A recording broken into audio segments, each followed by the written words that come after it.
Hello friends, स्वागत है आप सभी का आज के इस वीडियो में। जैसा कि हम सभी जानते हैं कि अभी हम लोग कक्षा 11वीं का गणित का अध्याय 8वां, जिसका शीर्षक है अनुक्रम तथा श्रेणी, जिसे अंग्रेजी में सीक्वेंस एंड सीरीज के नाम से जाना जाता है, उसे अभी हम लोग पढ़ रहे हैं। आगे बढ़ते हुए मैं आपको बताते चलूं कि आज का यह वीडियो इस अध्याय का 10वां वीडियो है। यानी कि हम कह सकते हैं कि आज हम लोग इस अध्याय का भाग 10 पढ़ने वाले हैं। इससे पहले हमने इस अध्याय से जुड़ा 9 वीडियो बना लिए हैं। यदि आप वह वीडियो नहीं देखे तो सबसे पहले आपको वह वीडियो देखना चाहिए, क्योंकि वह वीडियो यदि आप देख के यह वीडियो देखोगे तो आपको अच्छी तरीक़े से और आसान पूर्वक समझ में आ जाएगा, क्योंकि हमने सारी वीडियो में जो कॉन्सेप्ट है उसको इंटरलिंक करने की कोशिश की है। इसलिए मैं आपसे यह पुनः कहना चाहूँगा कि आप यदि पिछला वाला वीडियो यानी भाग 1 से 9 तक अब तक नहीं देखे हो तो सबसे पहले वो देखो, ताकि आपको यह वीडियो यानी भाग 10 और आगे आने वाली सभी वीडियो अच्छी तरीक़ा से और आसान पूर्वक समझ में आ जाए। तो अब चलिए आगे बढ़ते हैं और सबसे पहले हम लोग जानने का प्रयास करते हैं कि आज के इस वीडियो यानी भाग 10 में हम लोग क्या पढ़ेंगे। तो दोस्तों, आज के इस वीडियो यानी भाग 10 में हम लोग समांतर श्रेणी की n पदों की जोड़ यानी कि addition of n terms of an AP पढ़ने जा रहे हैं। मैं आपको बताते चलूँ कि इसके पिछले 2 वीडियो में हमने समांतर श्रेणी क्या होता है इसको डिटेल में चर्चा किया है। इसलिए आपको यह जानना, यदि आप यह पढ़ रहे हो addition of n terms of an AP यानी समांतर श्रेणी की इन n पदों की जोड़, तो आपको यह जानना बहुत आवश्यक है कि समांतर श्रेणी किसको कहते हैं। यदि आपको यह पता नहीं है कि समांतर श्रेणी किसको कहते हैं, इसके क्या प्रॉपर्टी होते हैं और इससे जुड़े कोई तथ्य आपको नहीं पता है, तो आपको सबसे पहले उसको जानने की आवश्यकता है, ताकि आपको इसके एडिशन यानी उसके जोड़ को अच्छी तरह से आप समझ पाओ। अब आप लोग सोच रहे होंगे दोस्तों कि ये जो समांतर श्रेणी के इन पदों की जोड़ है, हम सभी ने कक्षा 10वीं तक इसे पढ़ के आया है, जो कि बहुत ही आसान है। उसका एक फॉर्मूला होता है कि s n equal to n by two two a plus n minus one into d, ये हम सभी जानते हैं। तो अब आप लोग सोच रहे होंगे कि बस एक ये छोटा सा फॉर्मूला बताने के लिए हम आज ये पूरा वीडियो क्यों ले रहे हैं। तो दोस्तों, मैं आपको बताते चलूँ कि आज के इस वीडियो में हम भले ही समांतर श्रेणी की n पदों की जोड़, जिसका एक फॉर्मूला आपको अब तक बताया गया है और आप अपनी किताबें में भी पढ़ते होंगे, NCERT बुक में भी दिया है कि n by two into two a plus n minus one into d. लेकिन आज के इस वीडियो में हम बस इस फॉर्मूले को नहीं पढ़ने वाले हैं, बल्कि आज के इस वीडियो में हम इस फॉर्मूला का फील लेने वाले हैं। क्या लेने वाले? फील मतलब इसको कई लोग इसको समझ लेते हैं कि इस फॉर्मूला का हम आज क्या बताने वाले, प्रूफ, जो कि गलत है।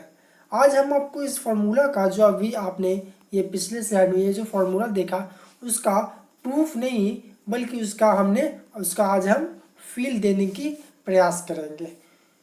लेकिन वो फील आपको तभी महसूस होगा जब आप इस अध्याय का भाग 1 देखे होंगे।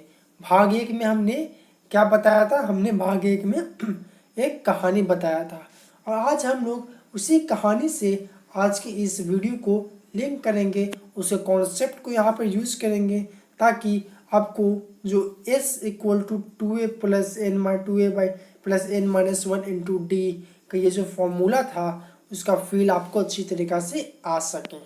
इसलिए मैं फिर से कहना चाहूँगा कि यदि आप भाग 1 नहीं देखे, जिसमें हमने एक कहानी बताया था, बहुत ही रोचक कहानी बताया था, तो आप सबसे पहले वो वीडियो देखें, क्योंकि वही वीडियो कॉन्सेप्ट आज के इस वीडियो में हम लोग यूज़ करने वाले हैं। तो चलिए बिना समय को देर किए आज के इस वीडियो की शुरुआत करते हैं और इसके फील यानी ये जो आपको फॉर्मूला दिख रहा है इसका फील लेने का प्रयास करते हैं।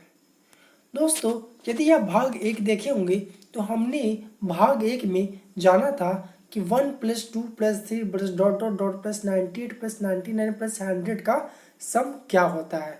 हमने इस पूरे नंबर का यानी ये नेचुरल नंबर 1 टू लेके 100 तक का हमने सम निकाला था और सम निकाल के हमें ये मालूम हुआ था कि उसका आंसर कितना आता है 50-50। ये हमने ये भाग 1 यानी वीडियो नंबर 1 इस अध्याय का देखा था। लेकिन अब आप लोग सोच रहे होंगे कि ये इतना बड़ा एडिशन हम लोगों ने कैसे किया। तो यदि आपको याद हो तो मैं बता दूं कि ये जो आपको एडिशन यहाँ पे दिख रहा है इतना बड़ा, हमने इस एडिशन को कुछ इस प्रकार नहीं किया था कि 1 प्लस 2 इक्वल टू 3 होता है तो 3 प्लस 3 6 होगा, 6 प्लस 4 10 होगा। ऐसे एक एक टर्म्स को हम लोग ऐड नहीं कर रहे थे। हम लोग क्या कर रहे थे, हम लोग इस पूरे एडिशन को एक स्मार्ट अप्रोच के द्वारा इसको हल किए थे। और वो स्मार्ट अप्रोच क्या था, ग्रुपिंग था। ग्रुपिंग हम लोगों ने कैसे किया था, तो आपको याद हो ग्रुपिंग हम लोगों ने कुछ इस प्रकार किया था कि हमने 1 और 100 को एक साथ ग्रुप कर दिया, 2 और 99 को एक साथ ग्रुप कर दिया, 398 को एक साथ ग्रुप कर दिया। और ऐसे ही हम सभी दो नंबर को पहले और अंतिम से उठा के एक साथ ग्रुप कर दे रहे थे। ग्रुप करने से हमें क्या मिला था, हमें 50 टाइम्स क्या मिल गया था, 101। अब 50 टाइम्स हमें 101 मिल गया था, यानी हमें 101 को 50 टाइम्स ऐड करना था। तो हमने क्या किया था, एडिशन के बजाय हमने 101 को 50 से मल्टीप्लाई कर दिया और जिसका आंसर कितना आया था 50-50। इसको डिटेल में यदि आपको समझना है तो आप भाग 1 देखिए। ये मैंने सिर्फ एक ओवरव्यू दिया था ताकि आपको यह फॉर्मूला का फील आए और आगे समझ में आए। अब हमने अभी जाना कि हमने वो स्मार्ट अप्रोच क्या किया था, वो ग्रुपिंग किया था। अब चलते हैं इस फॉर्मूले का फील लेने। यहाँ तक हमने ओवरव्यू बताया कि भाग 1 में हमने क्या जाना था। अब मान लेते हैं कि ये जो एडिशन का क्वेश्चन है, इसका अभी अभी हमने बताया कि इसका आंसर कितना आ रहा है 50-50। लेकिन थोड़ा देर के लिए मान लीजिए कि आपको इसका आंसर नहीं पता, ठीक। तो अब मान लीजिए कि इस प्रश्न का जो हमें ये सॉल्यूशन मांग रहा है, यानी इसका एडिशन कुछ एस होगा, 1 plus 2 plus 3 plus dot dot dot plus 98 plus 99 plus 100 equal to s. हम लोग एस मान लिए जो कि यहाँ पे इस स्लाइड में लिखा हुआ है। अब एस मान लिए, अब आपको क्या करना है, इसे हमने कुछ इस स्लाइड में कुछ इस प्रकार लिख लिया है कि हम लोगों ने माना है कि 1 plus 2 plus 3 plus dot dot dot plus 100 equal to s है। अब क्या करते हैं हम लोग, सबसे पहले ये जो हम लोगों ने माना इसको कुछ इस प्रकार लिख लेते हैं। उसके बाद इसी को हम लोग उलट के पलट के फिर से एक बार लिख देते हैं। देखिए यहाँ पर हमने लिखा 1 plus 2 plus 3 plus 98 plus 99 plus 100 equal to s, ठीक है। अब इसी को हमने क्या किया, फिर से इसे पलट दिया तो क्या बन जाएगा, 100 plus 99 plus 98 plus 3 plus 2 plus 1 equal to s. दोनों का सम में तो चेंज नहीं आएगा, आप 3 प्लस 2 लिखिए या 2 प्लस 3 लिखिए, बात तो सेम है। तो यही हमने यहाँ पे किया, सबसे पहले हमने इतना इक्वल टू एस किया, इसी को पलट दिया, फिर इतना इक्वल टू एस किया, समझ में आ गया। इसके बाद आपको क्या करना है, अब जैसे ही ये दोनों को कुछ इस प्रकार लिखे, आपको या ये जो आमने सामने वाला जो टर्म्स है उसको ऐड कर देना है। जैसे 100 प्लस 1, 99 प्लस 2, 98 प्लस 3, ऐसे dot dot dot 98 plus 3, 99 plus 2 और 1 प्लस 100। जब आप ऐसा करते हो तो आपको कुछ ऐसा मिलेगा, हर जगह 101 101 10 मिल जाएगा।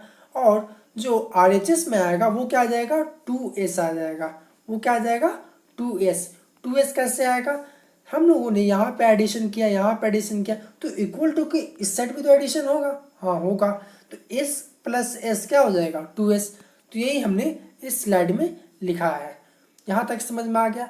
इसके बाद आपको क्या करना है, जो अभी मैंने बताया था कि यहाँ पे 101 कितने टाइम्स है, तो 100 टाइम्स है, 100 टाइम्स है। देख लीजिए, एक वो 101 101 101 डॉट डॉट डॉट 101। ये 101 कैसे आ रहा था, हमने 100 को 1 से ऐड किया, 99 को 2 से ऐड किया, ऐसे करते करते हमने 1 को भी 100 से ऐड किया, यानी इसमें 100 टर्म, इसमें 100 टर्म, तो ये दोनों को ऐड करके जो टर्म्स आएंगे वो भी कितने आएंगे, 100 आएंगे। यानी हम कह सकते हैं कि 101 जो है वो कितने टाइम्स आ रहा है, 100 टाइम्स आ रहा है। तो एक मिनट, हाँ 100 टाइम्स आ रहा है। अब क्या हम इसको, जो कि ये 100 टाइम्स 101 आ रहा है, तो इसको क्या हम कुछ इस प्रकार नहीं लिख सकते हैं कि 100 इंटू 101 इक्वल टू 2s? हाँ बिल्कुल लिख सकते हैं। अब हमने क्या किया, इसको हमने और सिंप्लीफाई करके हम इसको लिखने का प्रयास करेंगे। कैसे? अब यहाँ पे ध्यान से देखिए, इस स्लाइड को हमने क्या लिखा, 100 इंटू 101 इक्वल टू 2s। अब आगे वाले स्लाइड में देखिए, हमने यहाँ पर देखिए इस 2 को इस साइड भेज दिया, तो इस साइड भेजेंगे तो क्या हो जाएगा, डिवाइड में चला जाएगा। तो जैसे ही डिवाइड में जाएगा तो ये कुछ इस प्रकार बन जाएगा, 100/2 इंटू 101 इक्वल टू s हो जाएगा, क्योंकि 2 तो इस साइड चला गया क्या में, डिवाइड में। अब जब ये वाला पूरा टर्म सॉल्व होगा तो ये क्या बनेगा, 50 इंटू 101, जो कि यहाँ पे लिखा हुआ है, हाँ लिखा हुआ है। अब आपको क्या करना है, 50 इंटू 101 को भी आप कैसे लिख सकते हो, तो 50 इंटू 101 को हम लोग क्या लिख सकते हैं, 100/2 इंटू ये 100/2 क्या हो गया, 50। अब इंटू 101 था, तो 101 को कैसे लिख सकते हैं, 2 इंटू 1 प्लस 99 इंटू 1। 2 इंटू 1 क्या होगा, 2 होगा, प्लस 9 इंटू 1 क्या होगा, 99 होगा। दोनों को ऐड कीजिए तो क्या फिर आ जाता है, 101। यानी कि हम कर सकते हैं कि 50 इंटू 101 को हम लोग क्या लिख सकते हैं, 100/2 into 2 into 1 plus 99 into 1 equal to s। और अब ध्यान देंगे तो यही हमारा कुछ sum of n terms of AP है, जहाँ पर n हमारा क्या था, ये टोटल नंबर ऑफ टर्म्स, इससे जो आपको यहाँ पे एडिशन में मिला था, वो टोटल नंबर ऑफ टर्म्स कितने थे, 100 थे। आप यहाँ पे देख सकते हो। तो हमने वही किया, ये फॉर्मूला में क्या जानते हैं, n/2 into 2a plus n-1 into D. तो n यहाँ पे क्या था, 100 था, तो हमने 100/2 किया। a क्या था, 1 था, तो 2 इंटू 1 तो 2a प्लस n-1, n कितना था, 100, तो 100 - 1 99 इंटू डी कितना था, 1। तो यही हमारा फॉर्मूला आ गया। उम्मीद करता हूँ कि उदाहरण से आपको समझ में आया होगा। अब चलते हैं हम लोग इसको जनरल टर्म्स में लेके। जैसे कि हम मान लेते हैं कि ये एक AP स्टैंडर्ड फॉर्म में आपको दिया गया है। अब तक हम लोग उदाहरण से देख रहे थे, अब हम लोग एक स्टैंडर्ड फॉर्म में देखेंगे। ये एक AP आपको दिया गया है जिसका हम लोगों को सम निकालना है। तो मान लेते इसका सम क्या आया, एस आया, तो फिर से हम वही चीज़ रिपीट करेंगे। इसी को हम लोग एक बार फिर से लिखेंगे, एक मिनट, हाँ इसी को हम लोग एक बार फिर से लिखेंगे। और कैसे लिखेंगे, पलट के लिखेंगे, जैसे हमने पिछला उदाहरण में किया था। मैंने उदाहरण पहले इसलिए बता दिया ताकि आपको ये जो जनरल टर्म में जो जिस प्रकार लिखा हुआ वो आपको समझ में आसानी हो। तो हम क्या किए, पहले स्लाइड में हमने a+a+d यानी असेंडिंग ऑर्डर में ये s लिखा इक्वल टू s, फिर इसको हमने पलट के क्या लिख दिया, लास्ट टर्म से हमने लिख दिया इक्वल टू s, कोई फर्क नहीं हुआ। फिर हम उदाहरण में क्या किए थे, दोनों को पलट के एक जगह लिख दिए थे, उसके बाद दोनों को ऐड कर दिए थे। तो यही बात हम लोग यहाँ पे करेंगे। जब हम इसको ऐड करेंगे, जब आप इसको ऐड करेंगे, ये वाला और ये वाला जब अब आप ऐड करोगे तो आपके पास कुछ इस प्रकार का इक्वेशन आ जाएंगे। क्या आएंगे, n into 2a plus n-1 into d equal to 2s, कुछ इस प्रकार आ जाएगा। अब हमें इसको और थोड़ा सा सिंप्लीफाई करना है। तो जब हम लोग इसको सिंप्लीफाई करेंगे तो हम क्या करेंगे, हमें s का वैल्यू निकालना है। तो s के साथ यहाँ पे 2 है, तो 2 को हम लोग LHS की तरफ भेज देंगे। अब जैसे ही हम इसको LHS की तरफ भेजेंगे तो क्या आ जाएगा, 2 इस साइड जाएगा तो क्या आ जाएगा, मैं यहीं पर समझाने का प्रयास करूँगा। नेक्स्ट स्लाइड में इसको हमने सिंप्लीफाई करके लिख दिया है। तो जैसे ही ये 2 LHS की तरफ जाएगा तो ये यहाँ पे 2 हो जाएगा n/2, और ये मल्टीप्लाई में पूरा हो जाएगा इक्वल टू s, कुछ इस प्रकार हो जाएगा। उम्मीद कर रहा हूँ कि आपको समझ में आ रहा होगा, क्योंकि हमने पहले उदाहरण से आपको समझाया, फिर हमने आपको इसके जनरल टर्म में लेके आपको समझा रहे हैं। तो जैसे ही हम इस 2 को LHS तरफ ले जाएंगे तो वो क्या हो जाएगा n/2 into 2a plus n-1 into D. और हम लोग जानते हैं कि LHS में 2 के जाने के बाद जो हमारे पास जो इक्वेशन बन रहा है वही इक्वेशन क्या है, वही equation some of n terms of AP है, यानी कि समांतर श्रेणी के इन पदों का जोड़ है। हमारे पास कुछ इसी प्रकार का कुछ फॉर्मूला आया, आप इसे सॉल्व करके देख सकते हो। और यही हमारा क्या है, sum of n terms of AP, यानी कि समांतर श्रेणी की इन पदों की जोड़। तो उम्मीद करता हूँ दोस्तों कि आप सभी को आज के इस वीडियो में यह समांतर श्रेणी की इन पदों की जोड़ का फील आया होगा। क्या आया होगा, फील आया होगा, और समझ में आया होगा कि समांतर श्रेणी के इन पदों की जोड़ जो हम लोग पढ़ते हैं कि s इक्वल टू ये n/2 into 2a plus n-1 into D, वो किस प्रकार आया। तो इसका एक और फार्मूला होता है, वो हम लोग नेक्स्ट वीडियो में चर्चा करेंगे, उसके बारे में डिस्कस करेंगे। लेकिन आज के लिए इतना ही, धन्यवाद।